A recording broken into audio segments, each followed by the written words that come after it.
When we started preaching in Lokoja, we were using gas lamp to preach crusade. How many of you remember gas lamp? The one you pump. You won't know it here. And since you don't know it, may you never know it. Of course, you can't know it again. It's gone. Somebody carried the lamp on his head and climbed table. Because of the person that is going to read the Bible, he will stand near the person. And if the kerosene is going down, you pump it on the head of the man. You told him, then you be pumping the thing on top of his head. Put your head correct because you pump it. And one day, the kerosene was reducing and the light of the lamp was going down. Then we sent a brother to please run to the other place where they sell kerosene and buy kerosene. He didn't come on time. He got there, they said the woman went out, but he didn't go far, so the brother stayed for the woman to arrive and bring kerosene. Meanwhile, the light was going down. And the brother just looked around in the days of Omiye and saw a bottle of water and thought it was kerosene. So he poured it, quickly cocked it and pumped it, and the light with water. Then the brother eventually returned with kerosene and went to look for where he kept his water and did not find it. The first thing he asked, who took this water from here? Then somebody said, we thought it was kerosene and we poured it. Then he started to argue. You thought it was kerosene, you can't smell. You don't know the difference between water and kerosene. What's wrong with you? That one said, don't talk to me like that. Am I your mate? Then he answered, this is how you used to do. And then he referred to another. That one said, you can't talk. As they were arguing, the light died. Are you able to get a message? As they argued, light died. In our presence.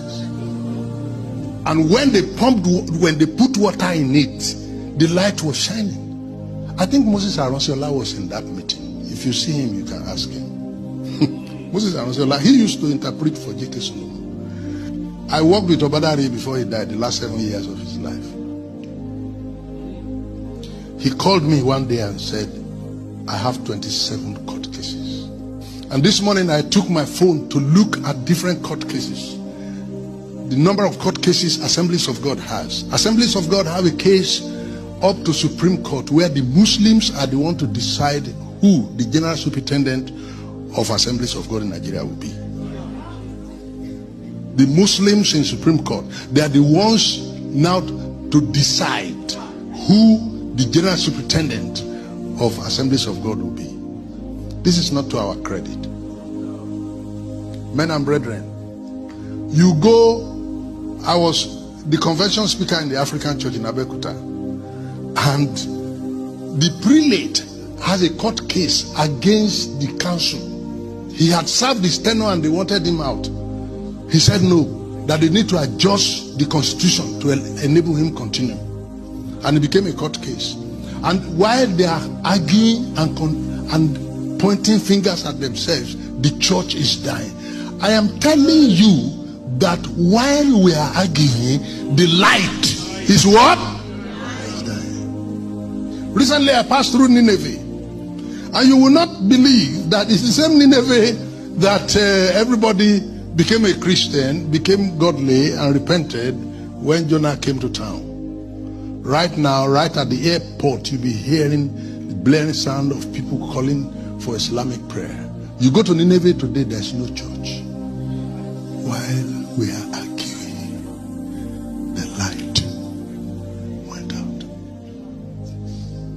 You are supposed to know that the president of North America, Libya, they were Christians. Mauritania, Morocco, they were all Christians. The whole country were 100% Christians.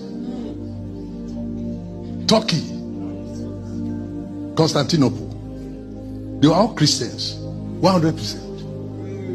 But when we came to a point when we are arguing about Holy Communion, we are arguing about baptism, we are arguing about the sacraments, the light.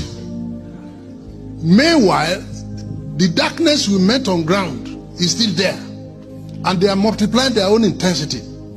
But our own light, even if it were a candlelight, if only we were able to even sustain that, light is light. But even our light, so small, is going out. And what we have now is relics of Christianity and the history of its practice. And that's what we are announcing and priding ourselves in. Recently, the former Vice Chancellor had been awarded the license to start Ifa University in Nigeria. Abi? Some of you know it. Yeah. And has approached the Nigerian Universities Commission, and they have given him license to start Ifa University in the same Southwest where we pride ourselves. Very soon he will start the university in Southwest. Yoruba children will be his first graduates. And what you are going to see is the setting up of Ifa temples all around. So people go to church on Sunday. That's how they will also be going to the Ifa temples to worship. This is where we're heading. As we argued, the light.